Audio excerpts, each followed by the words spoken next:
What's going on, everybody? Thank you so much for clicking onto the video. It's your number one grandpa coming at you. Sorry, my hair was bad. I just had to throw a hat on. Regardless, I just want to say thank you so much for watching the last video. I appreciate you guys a ton for your comments, your likes, whatever.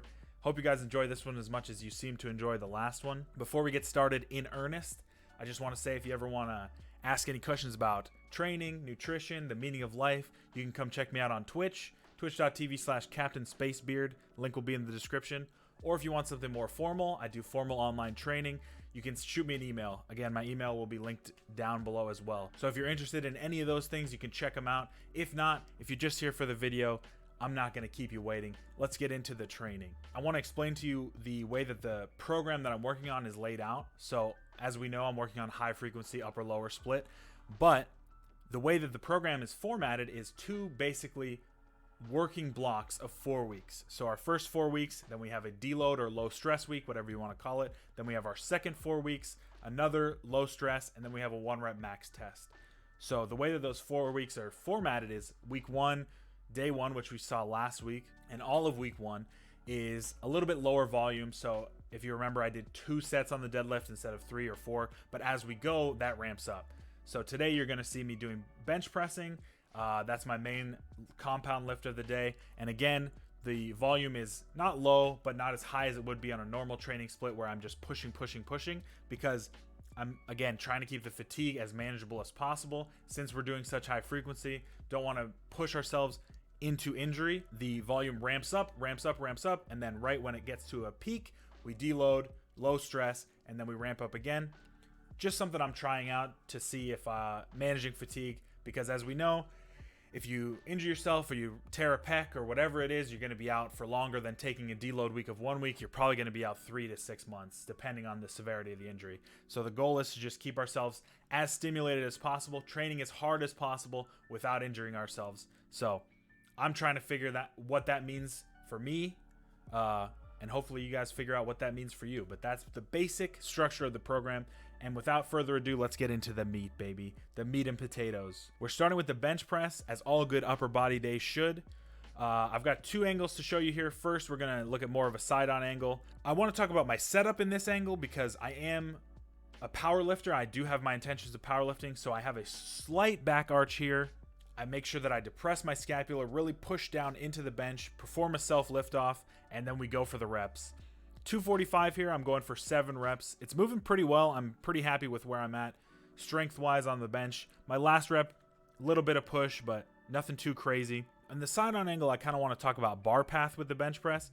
So for me, what I've found to work best, and in my research, you don't want a full up and down bar path. What you want is, when you press, you want to press towards your head. Not over-exaggerating to where you're hitting the J-cups, but just a slight press. So as you can see, I come down more of in an arc rather than a straight line, and then we press back up towards the head. Again, 245 is moving pretty well for where I'm at right now. Pretty happy with that lift, and that's the bench press. So after the bench press, what I would normally like to do is some form of bent over row, pendlay row, something with a barbell to really increase strength in my back. But as I said last week, my deadlift is my primary goal. And so I don't want to put any excess fatigue on my lower back. So instead of utilizing the barbell, we're utilizing the lat pull down machine and the cable row machine. So first and foremost, we've got lat pull downs going on. This is 150 pounds and I'm doing 10 reps. I like a slight lean back with my lat pull down. A lot of people like to be straight backed, but for me, I find that a slight lean, maybe at a 70-degree angle, helps me just engage my lats as much as possible. Some cues that I'm thinking about here that you could throw into your lat pull down is just driving my elbows down and in as much as possible and really thinking about engaging my lats with every rep and a nice controlled negative as we go back up.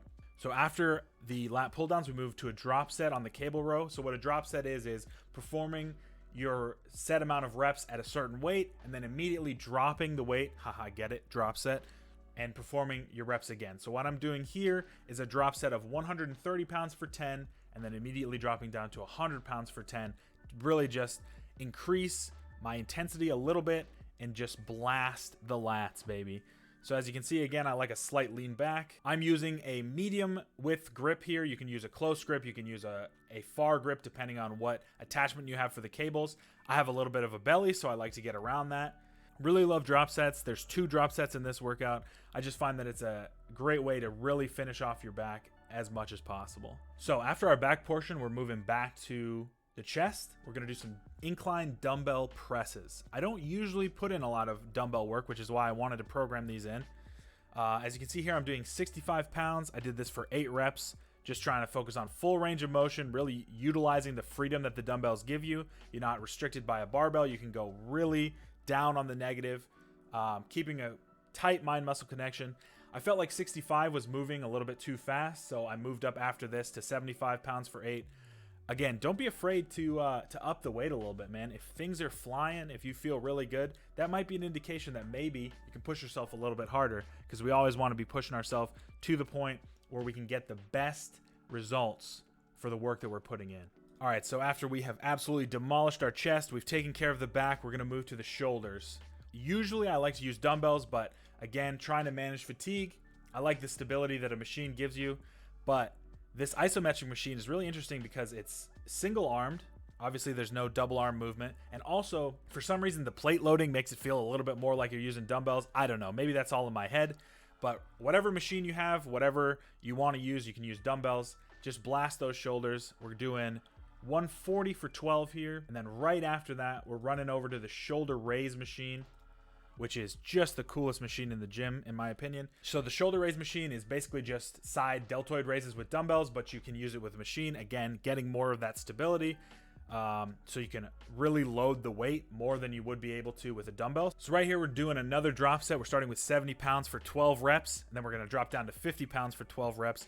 And my God, these will demolish your shoulders. If you don't have this machine in your gym, obviously you can substitute with dumbbells and you can still get that same stimulus. So if you're using dumbbells, obviously you're not going to be able to load as much weight, but you can still get that same stimulus. But if you do have this machine, I would highly recommend checking it out. I really like it, and your shoulders will be crying after you finish this. Finally, with all the important stuff out of the way, we move to the king, the bicep curl, baby. Curls for girls, weights for dates. It is a staple of all upper body. We're doing concentration curls, single arm with the dumbbell here. I'm sticking with 27.5. I want to make sure that both of my biceps are getting a similar stimulus. So I'm feeling right now that my left arm seems to be a little bit stronger than my right, which is interesting. I'm really working on catching those two up, so I'm sticking with 27.5 for both. So as I'm watching this footage back, my range of motion isn't exactly where I would like it to be.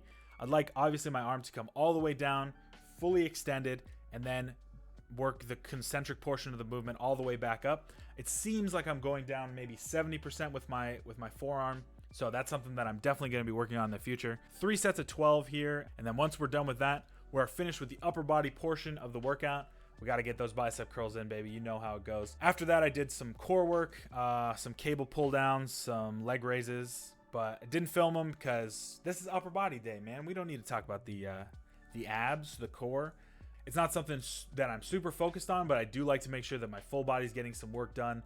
And I find that putting them on upper body days is a little bit less taxing than putting them on lower body days. So every upper body day, I do 2 or 3 core exercises.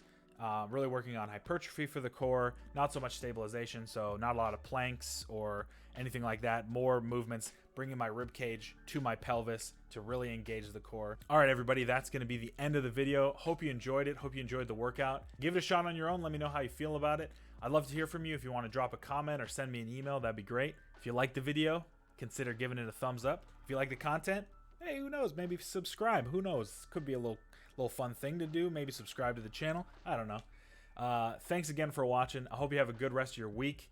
Get strong. Stay strong. I'll see you in the next one. Bye.